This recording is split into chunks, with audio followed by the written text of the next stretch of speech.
Mas há muitos aspectos do Oriente que sempre me interessaram, portanto comecei a ter esse interesse ainda nos anos 70, quando estava a estudar em Belas Artes, e foi por isso que até depois, anos mais tarde, pedi essa bolsa para estudar no Japão. O Macau na Bagagem começou há semanas. Este é um podcast dedicado a contar histórias de pessoas que viveram em Macau. O meu nome é Andreia Silva, sou jornalista e estamos de volta com o 6º episódio. Desta vez trazemos um convidado que teve uma experiência diferente com Macau. Trata-se de Sebastião Rezende, artista plástico, professor universitário, atualmente a residir em Évora. Sebastião esteve em Macau por diversas vezes, mas apenas por motivos profissionais. A estadia mais longa foi de 4 meses, sendo que a primeira visita a Macau aconteceu em 1987 para realizar uma exposição na Livraria Portuguesa. Sebastião Rezende estudou no Japão e, apesar de Macau ter feito parte da sua carreira, a verdade é que o artista nunca equacionou fazer do território a sua casa. A primeira vez que estive em Macau foi em 1987. Eu tinha estado a estudar desde 84 em Tóquio e depois, quando a bolsa terminou, portanto, fiz uma viagem bastante lenta até chegar a Portugal e uma das paragens foi precisamente em Macau. Nessa altura fiz lá uma exposição também e depois, só bastantes anos mais tarde, é que voltei. Foi uma experiência bastante intensa, mas aquilo que me surpreendeu na altura em Macau foi uma relativa confusão relativamente àquilo que eu tinha experimentado no Japão, portanto, tudo com uma ordem muito planeada e, portanto, tudo muito expectável.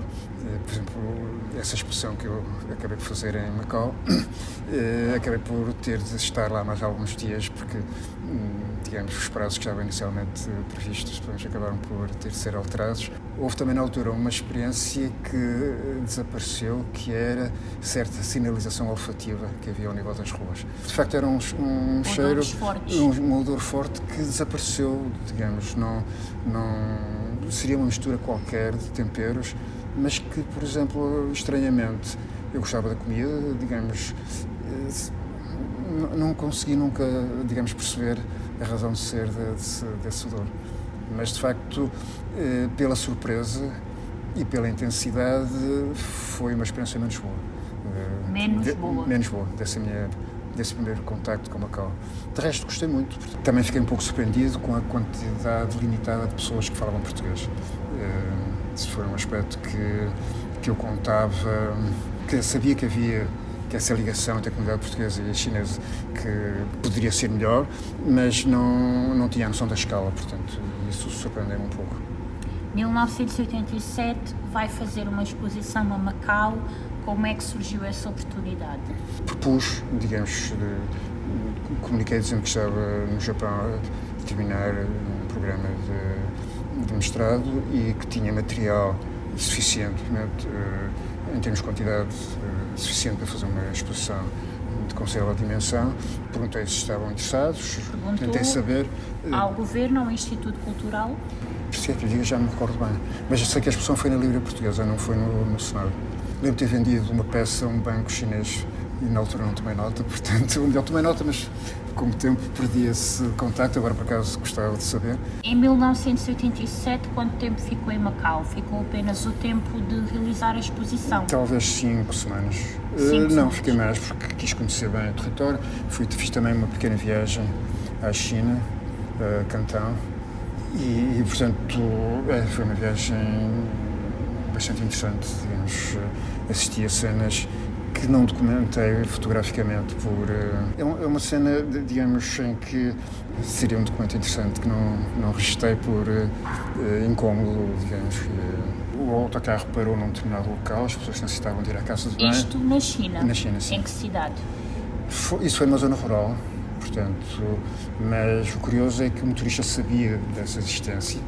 E, assim, num rio que devia ter uns 3 metros de 4 de largo, portanto havia assim uma placa de cimento entre as duas margens, com buraquinhos passados cerca de 1 metro e senhoras e senhores serviam-se aquele espaço sem qualquer cortina, sem qualquer privacidade. Portanto, foram ao rio fazer sim, as necessidades. Mas, e digamos, por algum desconforto, mas pelo menos ao longe devia ter fotografado aquilo, porque nunca vi nenhum documento sobre essa oferta da época. O que é que achou da Macau dos anos 80, do pouco que viu nessas semanas? Acho que depois houve uma articulação melhor com a tradição e o querer deixar uma marca mais organizada numa certa altura. Mas no caso de Macau, houve uma altura que algumas pessoas falavam da nossa influência de uma maneira que me parecia um pouco exagerada também. O património estava um pouco ao abandono, não havia falta de preservação? Sim. E é nesse sentido que eu acho que as pessoas falavam com um entusiasmo excessivo, de certa maneira, porque a capacidade de manter aquilo com alguma dignidade, quer dizer, havia muitas coisas que estavam abandonadas, portanto, havendo que o clima local, com o excesso de umidade, digamos, implica renovações frequentes de obras e tal, mas mesmo assim acho que se poderia ter feito mais. Voltou a Macau mais vezes. Foi notando uma evolução positiva em Macau em relação a essa primeira viagem? Sim. Por exemplo, eu estive uma vez quando houve uma festa das comunidades portuguesas que eu achei notável. Festival da Lusofonia. Isso. Mas, por exemplo, notei que poderia haver ali uma promoção maior do convívio entre os diferentes grupos dos diferentes países. Eles chegavam, faziam a sua atuação e depois iam para aqui e para acolá e, portanto, era desperdiçada essa oportunidade de eles estarem ali e de haver uma ligação muito mais dinâmica entre essas diferentes comunidades da dita lusofonia.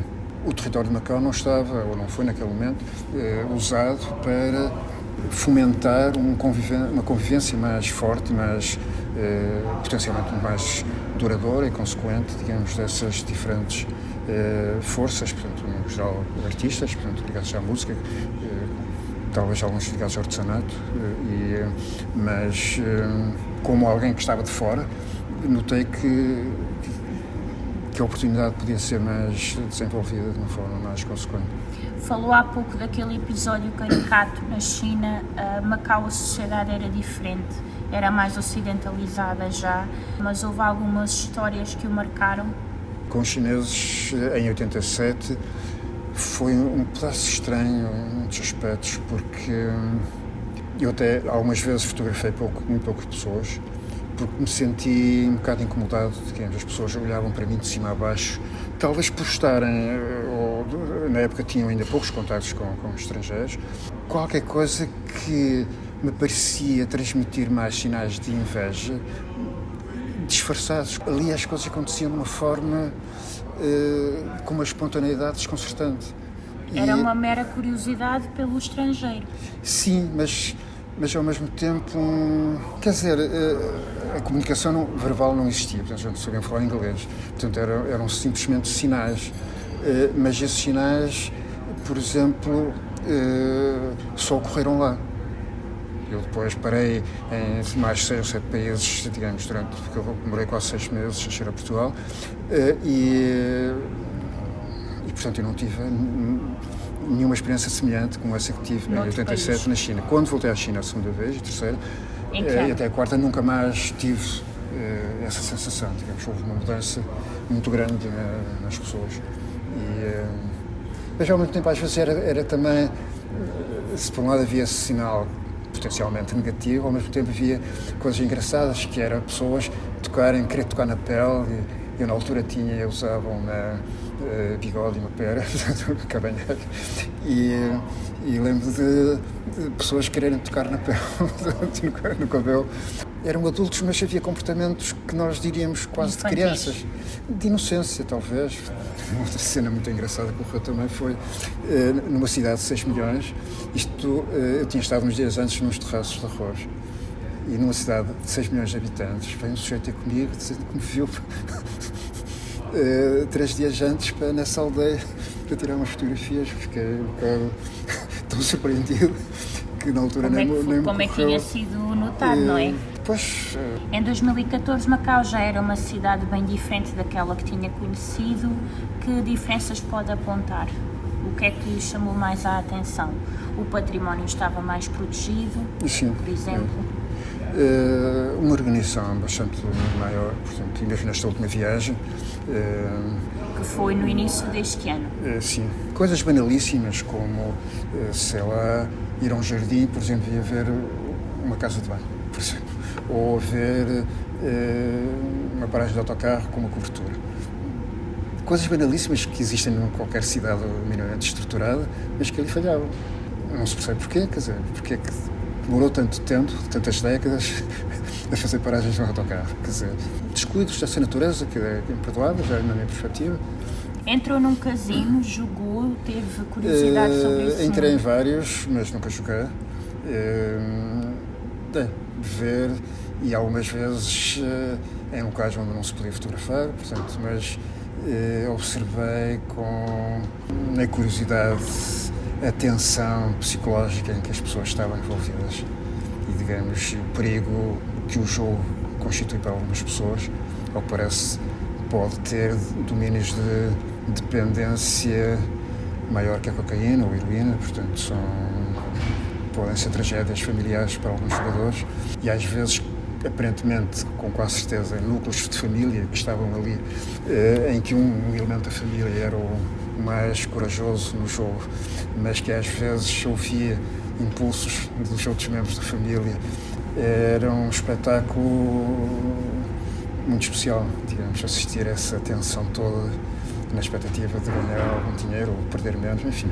Como peças arquitetónicas, o que é que achou dos casinos? Grande parte dos casinos que existem em Macau são modelos importados de Las Vegas. O que é que trazem à cidade em termos arquitetónicos, na sua opinião, claro? Há um delírio ver Veneza e canais e gôndolas num terceiro andar. Falamos do Casino Venetian. E o céu muito bem pintado, digamos, a todas as estrelas, as nuvens imutáveis. É um delírio divertido. Ali é a escala, digamos, o acabamento técnico daquelas construções em pedra, mármores, digamos, é de muito boa qualidade. No exterior, a caricatura de certo tipo de relevos, vê-se que aquilo, algumas coisas são até tábuas em fibra de vidro, depois pintadas, não é? Portanto, há assim um lado cenográfico como se fosse para um filme, mas a verdade é que a uma certa distância é tudo muito convincente. Ao nível do gosto é que é, digamos, muito duvidoso, digamos, é um kitsch, digamos, royal, portanto, na sua dimensão mais opulenta e às vezes cómica até, portanto, da forma como certas coisas são associadas, mas ao mesmo tempo é um dispositivo para quem não viaja, para quem só vai ali para jogar e que está umas horas, digamos, naquele cenário. É um dispositivo que permite às pessoas como que viajar para a Europa, por exemplo, porque um dia um japonês disse-me que entrar no McDonald's é como que viajar. Isto nos anos 80, um estudante de mestrado Belas Artes, Tóquio.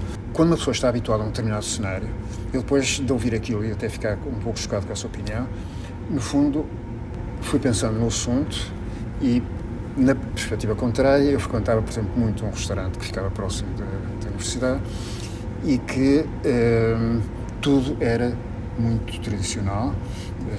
A senhora que servia à mesa estava de kimono, a ementa estava numa lanterna e digamos, manuscrita a ementa no papel translúcido da lanterna, portanto nós rodávamos a lanterna e víamos a ementa, tudo servido, a música era tradicional. Eu entrar nesse restaurante, por acaso estava em Tóquio, mas se esse restaurante fosse em Lisboa, em Fecho de Espada à Cinta, era como se estivesse a entrar num mundo completamente diferente. Entrar no Casino Venetian ou em tantos outros de Macau transporta jogadores, transporta visitantes para outros cenários imaginados, não é? Para sim, outras eu realidades. presumo que digamos, as direções desses casinos pretendam proporcionar aos jogadores menos viajados esses encantos. Na realidade, estão ali outros jogadores, certamente, que viajaram nos locais verdadeiros e, portanto, aquilo é um cenário, uma certa caricatura. Portanto. Se alguma vez ponderou viver em Macau mais tempo? Em 87, o Carlos Marreiros convidou-me a ficar lá mais tempo. Poderia ficar durante algum tempo, mas anos, talvez não. Eu sempre tive de me dedicar ao ensino, mas em termos emocionais, digamos, o meu trabalho artístico preocupava mais do que o ensino. Portanto, o ensino, de certa maneira, podia fazer em qualquer local. Já ter condições para ter um ateliê, trabalhar e poder mostrar, digamos, aquilo que ia fazendo é que já era mais complicado. Depois surgiram outros espaços em Macau para fazer exposições, mas na época, em 87, era muito limitado. Tinha mais, digamos, eu acho que não havia mercado algum naquele momento, portanto, havia algumas instituições que, talvez mais por simpatia ou outra coisa, digamos, compravam algumas coisas para viabilizar algo, mas não era propriamente, tanto quanto me pareceu, digamos, um espírito de criar uma coleção organizada. Isso suponho que não existia na altura. O mercado de arte em Hong Kong já era bem mais desenvolvido? Sim. E vive no Japão entre 1984 e 1987 e faz duas formações diferentes, uma em Tama Art e outra em Butô, que é um formato de teatro-dança. Oficialmente eu estava, portanto, num curso de pós-graduação e mestrado, portanto, em técnicas de impressão tradicionais japonesas, mas que onde as técnicas ocidentais também eram praticadas. Aprendi lá com um professor uma técnica que tinha sido inventada 2 anos antes, que era a litografia sobre madeira. É um processo novo, que agora aparece com a designação Moku Hanga, Lito Moku. Lito, portanto, do grego pedra, e durante muito tempo a litografia foi feita sobre pedra, depois com placas de alumínio, e este Osako, o nome do artista, o professor, desenvolveu um processo de isolar a madeira que permitia que depois se desenhasse e se imprimisse sobre madeira, como se faz com o processo de litografia normal. Curiosamente, a serigrafia lá era muito desconsiderada, digamos, estava reduzida ao domínio das artes gráficas e não tanto, digamos, nas técnicas normais de impressão. Pouca gente, digamos, valorizava a serigrafia naquela época. Depois, mais tarde, apareceram outros artistas a trabalhar mais com isso. Não sei se nunca entendi muito bem porquê, mas eu, como tinha das diversas técnicas, era mais praticante na serigrafia, fiquei na altura um pouco surpreendido por esse aspecto. Relativamente ao caso Ono, eu conheci-o numa inauguração, portanto, e eu tinha feito uma performance nessa inauguração. É um tipo de abordagem que não se pede a destreza atlética que normalmente as pessoas fazem em associação à dança. Uma abordagem muito mais interiorizada, de movimentos muito mais... Aqui estamos a falar deste formato de teatro-dança. Sim, Butô. Sim. O caso Ono foi, juntamente com Hijikata, mas o senhor Hijikata tinha já falecido quando eu estive lá, foram os fundadores do Butô, que depois veio influenciar muito da dança contemporânea por todo o lado, portanto. Foi das pessoas mais fantásticas que lá conheci, de facto, por uma generosidade enorme, portanto, continuou a atuar quase até aos 100 anos, porque ele morreu já com 104 ou 106 anos. Presumo que tenha aprendido a falar japonês, caso contrário não teria conseguido estudar... Sim, ainda que diálogos mais complexos ao nível do meu trabalho artístico tinha que se fazer em inglês. Mas conseguia entender muito mais do que aquilo que falava. Mas ainda se recorda da língua, consegue dizer algo em japonês? Sim, mas digamos, não... Eu regressei em 87, em mais de 30 anos terei falado 30 horas, talvez, portanto é muito pouco.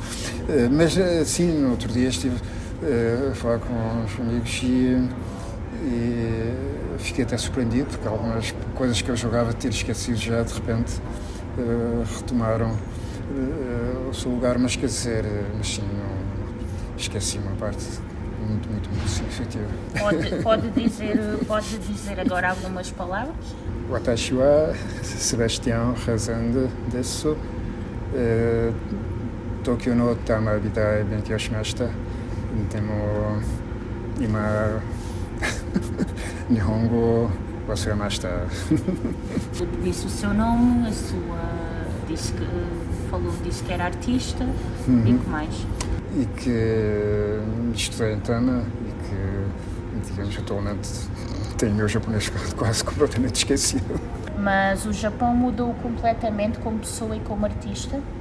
Enriqueceu, mudar mesmo, não. Acho que já estava num processo à distância a procurar as influências que achava importantes. Não pode ter acelerado algumas coisas, pode ter dado mais consistência, mas no sentido de ir lá e chegar transformado, não. Eu digo sair de lá transformado. Com uma consistência maior de alguns aspectos, sim, mas a transformação, digamos, o processo criativo é sempre um processo de manutenção de algumas coisas muito antigas e de transformação constante. Portanto, não é uma... Pode às vezes haver momentos em que há impulsos ou choques mais marcantes, mas não... Acho que há mais continuidades, digamos, podem ser continuidades com patamares, com saltos, mas desejando sempre que seja um patamar ascendente. Porque muitas coisas, quer dizer, eu não fui para lá sem qualquer preparação, portanto, e sabia mais ou menos o que ia encontrar. Às vezes, uma coisa curiosa no japonês na língua japonesa é possível dizer um não redondo sem nunca usar a palavra não, como em Portugal também. Nessas situações, eles costumam usar a palavra difícil, e isso houve um momento em que, aí sim, houve um pequeno choque, porque eu estava... A universidade tinha feito um novo campus, onde as licenciaturas estavam a decorrer, e, portanto, só os mestrados é que estavam no espaço antigo, e, portanto, havia imensas salas vazias, e até andares vazios. E eu estava a trabalhar numa sala relativamente pequena, e queria fazer uns desenhos de grandes dimensões, e disseram-me que era difícil usar uma sala ao lado, portanto, e eu não percebi porquê, portanto, eu insisti, disseram-me que era difícil. Era um não. Até depois me indicarem que afinal era um não definitivo, que não... Mas é curioso quando alguém está em falta segundo os estándares deles, a pessoa superior não fala com a pessoa supostamente em falta. Digamos, procuram saber o melhor amigo dessa pessoa, falam com o amigo, depois foi um amigo que veio ter comigo e que me disse que eu estava a ser muito insistente em querer arranjar um espaço maior para trabalhar, porque a regra era aquela, ponto final, parágrafo. Foi nessa altura que os primeiros jogos da Nintendo apareceram, por exemplo, na altura muito básicos, muito extraordinário, como investindo naquelas possibilidades técnicas, digamos, o progresso que as coisas tiveram. Foi também nesse momento em que apareceram as primeiras máquinas de karaokê, por exemplo, com um grande sucesso entre os japoneses, e na época todos os ocidentais achavam aquilo de uma forma muito... comentavam de uma forma muito jocosa aquele entusiasmo de todos os japoneses. Porta-chaves com bonequinhos, por exemplo, que agora toda a gente adotou também, ou os dois dedos salientados em V de Vitória ou de outro, que também os japoneses faziam naquela altura e que mais ninguém fazia, mas que também está agora comum por todo lado. Um sentido coletivo muito grande. Eles, quando havia qualquer coisa que tinham de fazer, reuniam entre eles, portanto, e um cuidado grande na emissão de uma opinião qualquer. Portanto, calculavam se a pessoa, para quem valoriza muito a frontalidade das expressões verbais numa argumentação qualquer. Alguns comportamentos poderiam parecer, digamos, de hipocrisia ou de falsidade, mas,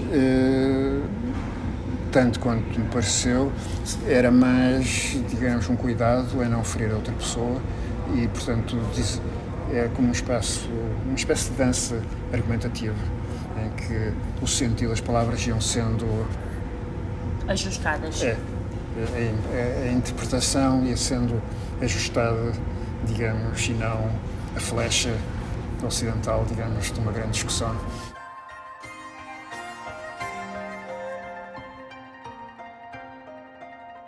O 6º episódio do Macau na Bagagem fica por aqui.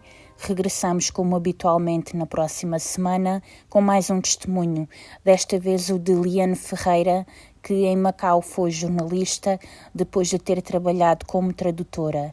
Depois de um tempo a residir no território, Liane Ferreira mudou-se de armas e bagagens para Pequim, onde trabalhou nos canais digitais